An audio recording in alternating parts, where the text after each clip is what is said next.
শায়েখ ডক্টর মিজানুর রহমান আজহারি সাহেবের একটি বক্তব্যকে কেন্দ্র করে আমি আরেকটি বক্তব্য দিয়েছিলাম এবং সেই বক্তব্যকে সহ্য করতে না পেরে একজন ব্যক্তি আমাকে গতকালকের টেলিফোনে হুমকি প্রদান করেছিলেন যে আয় ঢাকা শহরে আয় দেখিয়ে দিবে এবং আরও উচ্চবাচ্য অনেক অকথ্য ভাষার গালিগালাজ আপনারা শুনেছেন, যেটা আমি রিপিট করতে চাই না।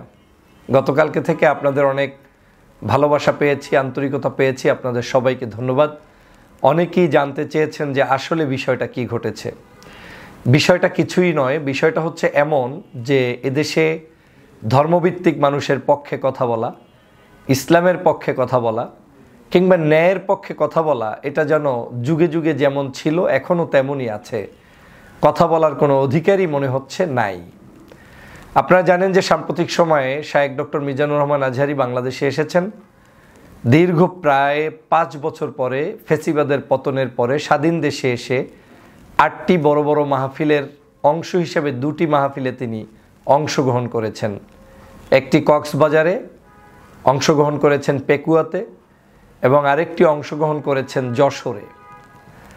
এবং এই যশোরের মাহফিল এবং পেকুয়ার মাহফিল দুটোতেই আমি নিজ ইচ্ছায় স্বপ্রণোদিত হয়ে জনতার কাতারে সামিল হওয়ার জন্য আজহারি সাহেবের মাহফিলকে সমর্থন জানিয়ে উপস্থিত হয়েছি এবং বক্তব্য রাখার সুযোগ পেয়েছি। সেজন্য সবাইকে ধন্যবাদ, কর্তৃপক্ষকে ধন্যবাদ।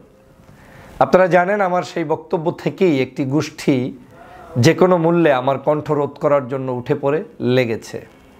তারা চায় না আমি স্বাধীনভাবে কথা বলি, কারণ যেটা শেখ হাসিনা চায়নি সেটা এখনও অনেকেই হয়তো চায় না। তারই অংশ হিসেবে গতকালকের আজহারি সাহেবকে নিয়ে আমি কেন ভিডিও তৈরি করলাম সেটার উপর ভিত্তি করে তিনি আমাকে ফোনে অকথ্য ভাষায় গালিগালাজ করলেন এবং উদ্দেশ্যই ছিল শুরু থেকেই আজহারি ভাইকে অ্যাটাক করে বক্তব্য দেয়া। যদি ব্যক্তিটি আমাকে, আমার দল, আমার পরিবার, আমার সামাজিক স্ট্যাটাস কিংবা রাজনৈতিক বিষয়াদি নিয়ে কথা বলতেন, হয়তো আমার জবাবের মাত্রাটা ভিন্ন থাকতো। কিন্তু যখন আমি দেখেছি যে ব্যক্তি আক্রমণটা শুরু করেছেন আজহারি ভাইকে কেন্দ্র করে, এবং আজহারি ভাইকে কেন্দ্র করে আমি কেন কথা বলছি এবং সেটা কেন বলছি, সে কারণে আমি কি করি কি করি না, আমার পরিচয় কি, সেটা নিয়ে যখন প্রশ্ন তুলেছেন তখন স্বভাবতই তাকে আর ছেড়ে দেওয়ার সুযোগ ছিল না। আমার কাছে মনে হয়েছে তিনি দিব্যি আমাকে হুমকি দিয়েছেন।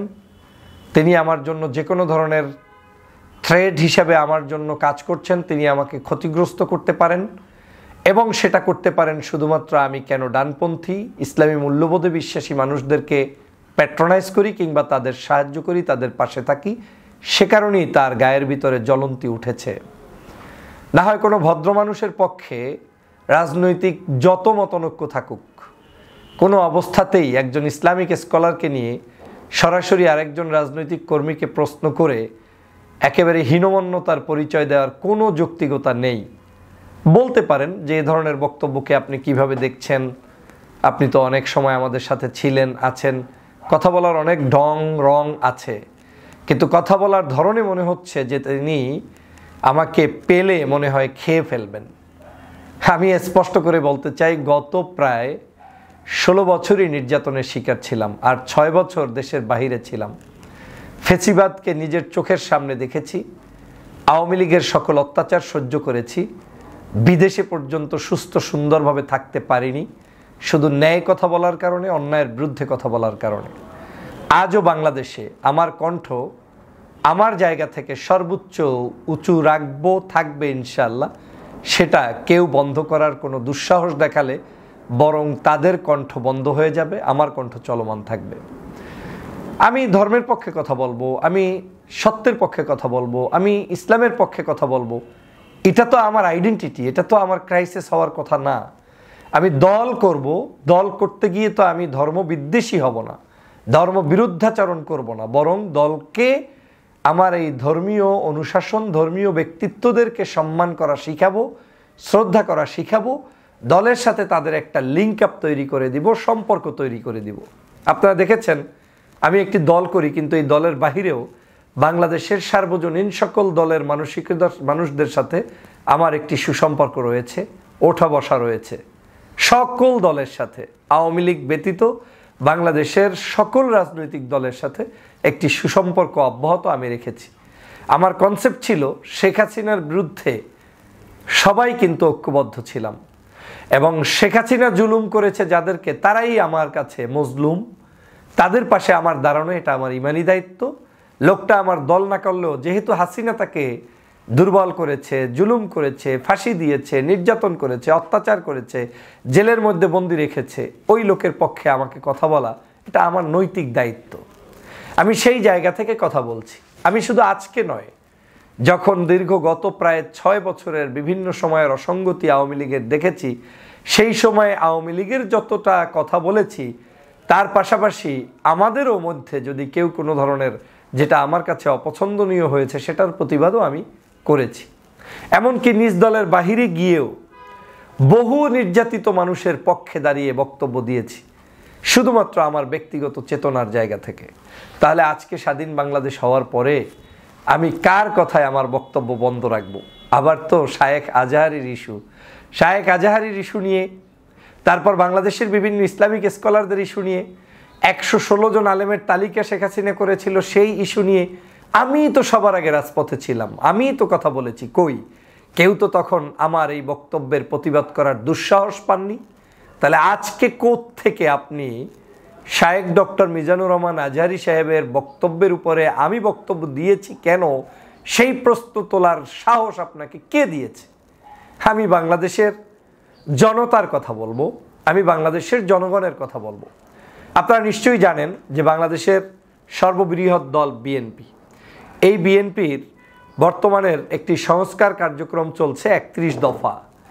এই 31 দফা কার্যক্রমের মধ্যে আপনার একটি দফা তাদের প্রণয়ন করা আছে।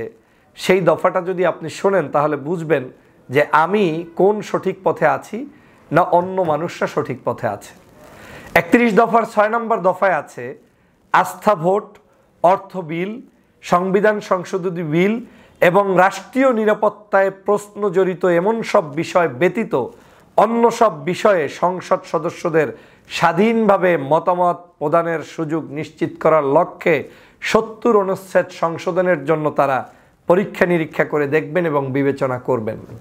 তাহলে আমার দল কত উদার, তিনি 70 নম্বর অনুচ্ছেদ পর্যন্ত মুক্ত স্বাধীনতার জন্য, মানে যারা সংসদ সদস্য হবেন তাদেরকেই এই আইন থেকে বাহিরে রাখবেন যাতে তারা স্বাধীনভাবে বক্তব্য দিতে পারে। তো আপনি আমি এখন পর্যন্ত তো সংসদ সদস্যই না, একজন সাধারণ কর্মী হিসাবে আমি আমার ধর্মীয় স্কলারের পক্ষে মতামত দিব, আমি আমার বাংলাদেশের স্বাধীনতা সার্বভৌমত্বের পক্ষে আমার একটা সুচিন্তিত মতামত দিব, তাতে তো কারো জ্বলন্তি হওয়ার কথা না। যেমনটা আজকে অনেকে অনেক বক্তব্য দিচ্ছেন পক্ষে কিংবা বিপক্ষে, সমস্যা তো কিছু নেই, যারা দিচ্ছেন তাদেরকে ওয়েলকাম, আমি যেটা দিচ্ছি সেটাকেও ওয়েলকাম জানানোর মানসিকতা থাকতে হবে।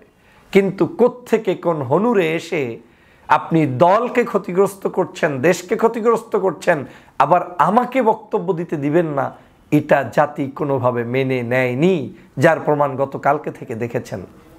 আমি শুধুমাত্র দেশের স্বার্থে, জাতির স্বার্থে এই বিষয়গুলো নিয়ে নতুন করে আর কথা বলতে চাই না। কিন্তু যেই ভদ্রলোকটি এই অপকর্মটি করেছেন, শিক্ষা নিয়ে নিন যে কখনো স্পর্ধা দেখাবেন না ডক্টর ফয়জুলকে ইন্টারাপ্ট করার অ্যাবাউট মাই টকিং। আমি কি বলবো না সেটা নিয়ে কারো কোনো অধিকার এই বাংলাদেশের নেই।